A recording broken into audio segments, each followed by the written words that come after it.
Panthers have now lost 9 of 11 games after Sunday's loss to the Buffalo Bills 31-14 up in Western New York. To talk about it, as he always does on Sunday night, Locked On Panthers host Julian Council. Julian, the big takeaway for me after this is the defense played well.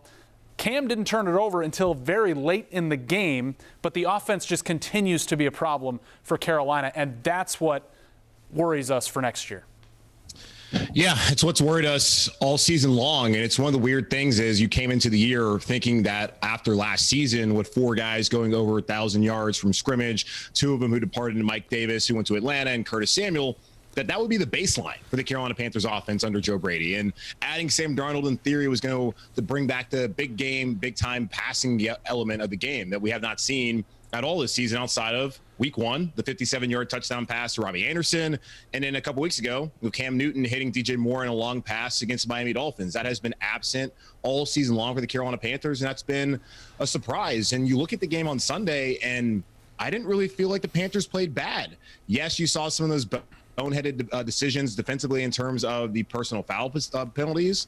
But the offensive line, yeah, they weren't great. Again, that's an expectation. They started their 10th starting combination in 14 games this season.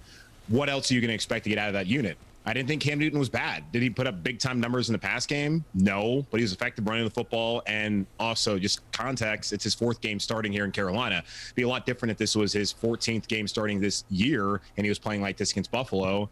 It's just tough to see a Carolina Panthers team that really didn't go out there and beat themselves that much today end up getting another loss against a Buffalo Bills team who they were largely competitive with throughout the entirety of the game until the final couple minutes where Buffalo was finally able to stretch that lead and eventually win by 17. Julian, we know Carolina's got to find another quarterback for next year.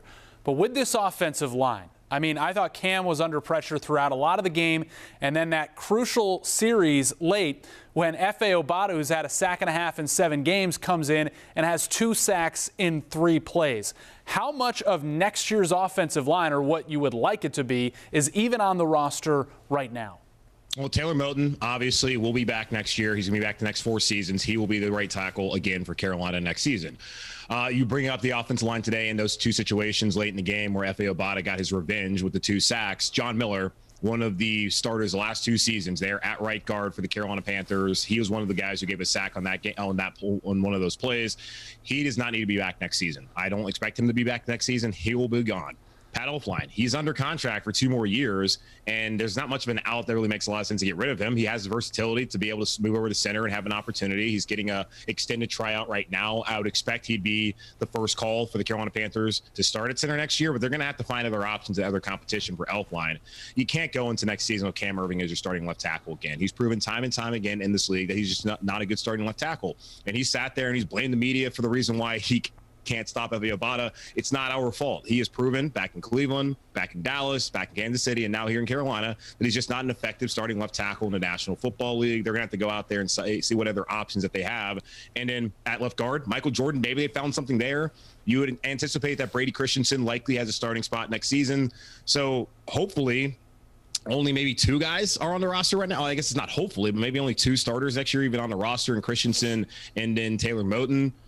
But there might be actually more than likely having guys like Pat Elflein are also going to be starters next year, and then even maybe a Michael Jordan, like I mentioned. So it's going to be a tall task for this Carolina Panthers front office to go out there and find a brand new offensive line in the offseason, which a lot of teams in the NFL have those needs, and it's not going to be that easy to go ahead and turn things around for whoever plays quarterback next year behind that offensive line.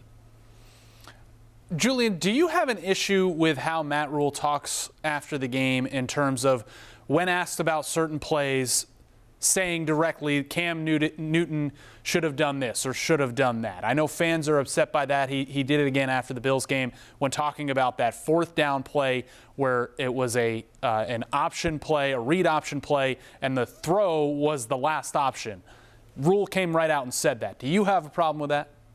No, that's why we ask the questions, right? To get the answers to what happened. Because you're watching the game, you're trying to understand after you call timeout, why on earth are the Carolina Panthers on a 4th down and 1 with Cam Newton as their quarterback throwing the football? So it's a reasonable question to ask. And if the answer is that it was a zone read and Cam should have handed the football off instead of throwing out to the screenplay to Robbie, where, by the way, Brandon Zylstra completely whiffed on his block. So the throw wasn't great, but Zylstra would have had the play blown up anyways, and Robbie Anderson would have got pile drive back into the field. So I don't have a problem doing that. If that's what actually happened, then fans need to accept that. Hey, Cam made the wrong decision and things didn't work out. But I don't understand why on earth that they would ever not be just running a quarterback power there on 4th and 1 with Cam Newton. Like, I don't even need there to be an option. Just have Cam run up the middle. That's kind of why he's here, right? Yeah, okay, so it doesn't seem like he's going to be here next year. It kind of seems like Matt Rule is definitely going to be here for that 3rd year. I feel like if he didn't get shown the door after last week, a loss at the Bills isn't going to do it. And then, Bucks, Saints, and Bucks again. So we don't think that's going to happen. We know the Panthers aren't making the playoffs. What are we watching for the last 3 weeks? I don't know. That's a great question. I know a lot of fans would probably like to see guys like Deontay Brown and Brady Christensen get run, but I don't remember either. Brown was inactive on Sunday, and I don't think Christensen played a snap. So you're not going to see any rookies. Terrace Marshall, where was he at? Shi Smith was inactive. That's what you would want to see over the next couple of weeks, some of those younger players. And you might be seeing the last of guys like Stephon Gilmore, who has a decision to make of whether he wants to stay home here in Charlotte or try and go somewhere else where he knows he's going to be competing for not just a playoff spot, but also for a Super Bowl with he probably only has about 3, maybe 4 years left in his career. He wants to get one final payday, but also wants to win.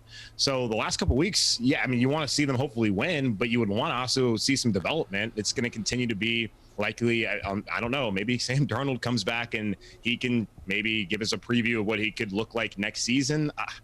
It's tough to sit here and know what exactly we're watching the next couple of weeks. It seems like it's a foregone conclusion the Carolina Panthers are going to finish either 5-12 or at best 6-11 if they can get a win on the road in the Superdome in a couple of weeks.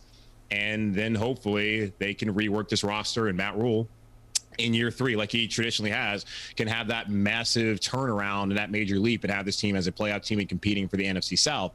But after what we've seen here through the first 15 weeks of the season, it's hard to really have that much confidence, in this staff and Matt Rule's ability to do that next year when, I mean, they look worse now than they have really looked at any period of time during the Matt Rule era, and that should not be the case in December of the 2nd year of a head coach here in the National Football League with the Carolina Panthers. Julian, it was only a few weeks ago I was showing in the hunt graphics behind me. Yeah. Now they're in the hunt for a top 5 pick.